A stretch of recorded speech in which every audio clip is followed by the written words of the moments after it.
Rebonjour à tous. 14 morts et on continue de faire le mort. C'est la une de Bës Bi Le Jour. Émeute de mars, 14 décisions coupables. Inquiétude autour du procès du 16 mars. Actualité à lire à la page 5. Marième Faye Sall, GID. Curiosité en manchette, 3 actualités. Commission de régulation du secteur, Momar Ndao. Monsieur Loyer, modernisation du transport public à Dakar. L'Union européenne injecte plus de 200 milliards de francs CFA et tués au Mali. Les 3 diambars honorés hier. Après Bës Bi Le Jour, l'Observateur, baisse du loyer en avant-mars, les textes adoptés, la mesure effective depuis hier, l'engagement ferme de Momar Ndao, une commission dans chaque région pour veiller à la mise en œuvre du dispositif de régulation et les nouveaux détails qui enfoncent Azour Fallou de Pastef, deuxième mandat de dépôt, passation de service. Un inspecteur de ligage fait une révélation sur Bakhoum, procureur général de la Cour d'appel. Après l'Observateur, on enchaîne avec Vox Populi, baisse du loyer, les chiffres, les cibles et les exclus. Les baisses sont de l'ordre de 15% entre 0 et 300 000 francs CFA, 10% entre 300 000 francs et 500 000 francs CFA et 5% au-delà de 500 000 francs CFA. Décision prise hier. Et Macky qui savonne les responsables de Benno Bokk Yakaar de Sédhiou avant de les rincer à l'humilité. Après Vox Populi, l'I Quotidien, le projet de décret adopté, Momar Ndao à la tête de la Commission nationale de régulation et BCA aux ressources prêtées aux banques, le taux directeur porté à 3% à partir du 16 mars 2023. Après l'I Quotidien, Tribune, baisse des denrées, les commerçants refusent, les milliards de la subvention n'ont servi à rien d'après Tribune, le coût de la vie. Macky a-t-il une solution contre la vie chère? C'est une interrogation et son procès renvoyé au 15 mars prochain. On parle un peu du procès de Sitor Ndour. Après Tribune, on enchaîne avec enquête, un mal endémique, évitement fiscal. À cause de méthodes sophistiquées d'évitement fiscal, le Sénégal perd 500 milliards par an et 400 milliards à Sédhiou. Ce programme triennal de Macky Sall, gestion des déchets d'équipements électriques et électroniques, le Sénégal numérique et le e-déchet. Après enquête, on enchaîne avec Walf Quotidien, les 98 milliards de la controverse, programme spécial désenclavement.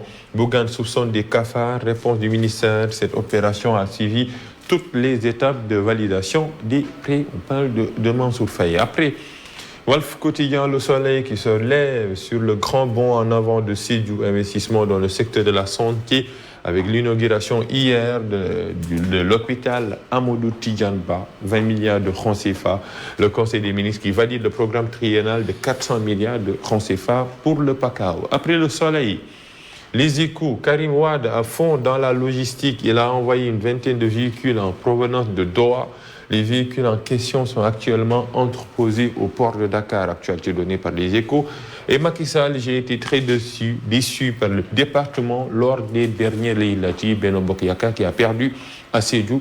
Macky Sall est actuellement dans le PACA au 4e jour de visite. Après Les Échos, on enchaîne avec Le Quotidien, le sermon de Sédhiou.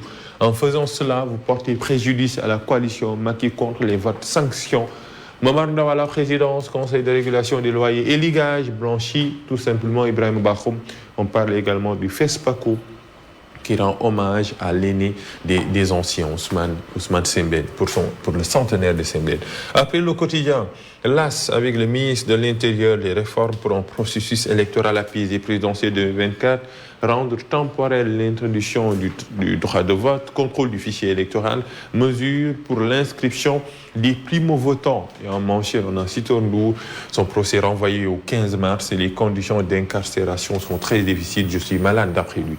Après l'AS, on enchaîne avec Libération, Doro Gueye, Abdounger du CODAS et Sidi Ahmed Bey au centre d'une sale affaire. D'après Libération, scroquerie autour d'une vidéo inexistante de Sonko et Adji Sarr, les péripéties et dessous d'un sordide dossier. Les détails à lire dans les colonnes de Libération, prix des loyers, commission d'agence, caution, ce qui va changer. Les détails dans les colonnes de Libération également. Après Libération, on enchaîne avec les quotidiens sportifs, les confessions de Sadio Mané qui a repris blessure, mondial raté, 3 mois de galère. J'étais triste de ne pas être à la Coupe du Monde. D'après lui, je prends beaucoup de plaisir en Bundesliga. Ce que Ronaldo m'avait dit sur le Bayern contre PSG, nous devons être prudent. On parle de basket qui ne voit pas le bout du tunnel. On a vécu difficilement notre élimination par Moustapha Diop, ailier des Lions et objectif mondial pour les Lionceaux qui défient aujourd'hui le Bénin à 14h pour les quarts de finale de la Coupe d'Afrique U20. Après stade, sous nos lombes, Sa Thiès et Reug Reug explosent et rassurent. Open press simultané hier. Souma Diapé, Modiap Doubari, sa forme n'est pas bonne. On ne boxe pas dans la même catégorie. La réponse de Reug Reug, le statut de favori ne me gêne pas. Le 5, vous aurez qui est Reug Reug, Mako Dak Bari Fouf, Epoko Dole, tradition peut-être aller dans les colonnes de Sunu Lamb. On finit avec le dessin d'Odia de la semaine. On jette Aliou Cissé à cause du vote. Porté en triomphe après ma victoire à la CAN 2022, jeté aux orties après mon vote pas favorable à l'idole Sadio, un conflit entre propriétaires de l'équipe nationale de foot et leur locataire de coach. Ça tombe bien pour moi, Momar Askosen qui a un nouveau dossier pour le jour d'après de sa nomination en Conseil des ministres. Sport et loyer, il fallait trouver le fil conducteur. Bravo, Odia. On passe à l'international tout de suite.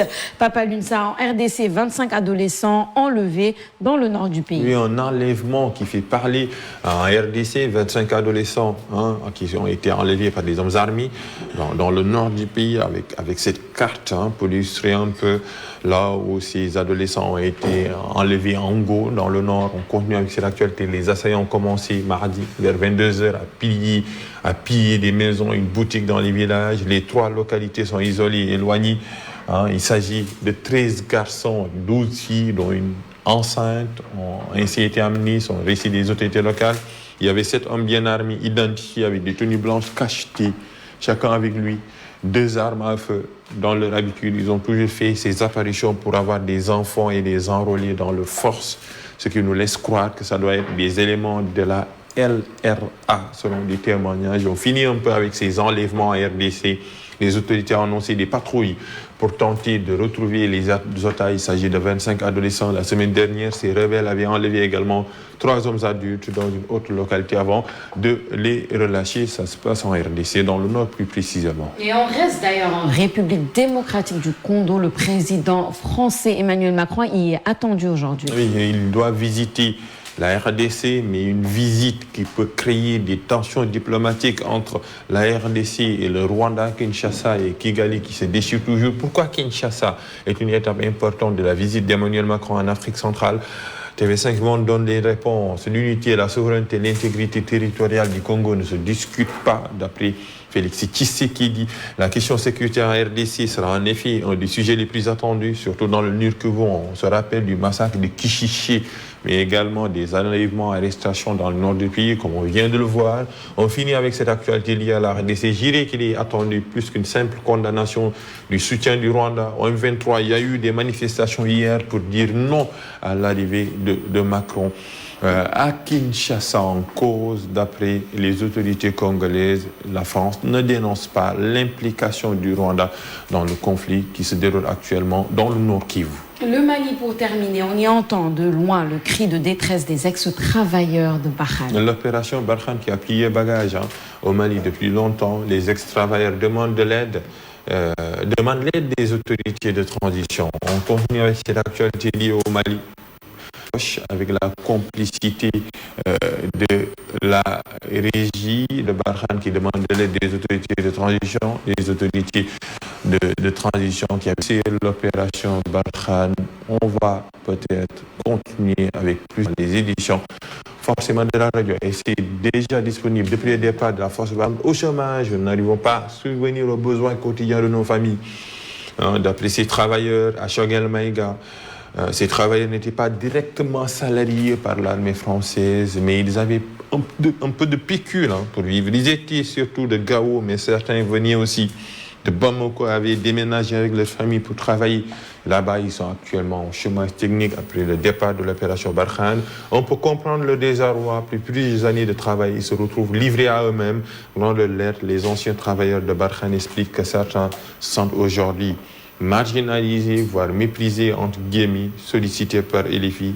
Ni le ministère malien de la Défense, ni la primature n'ont donné suite aux revendications, aux réclamations de RFI. Ouais, merci Papa Alioune Sarr pour toutes ces informations, la revue des titres nationales et internationales.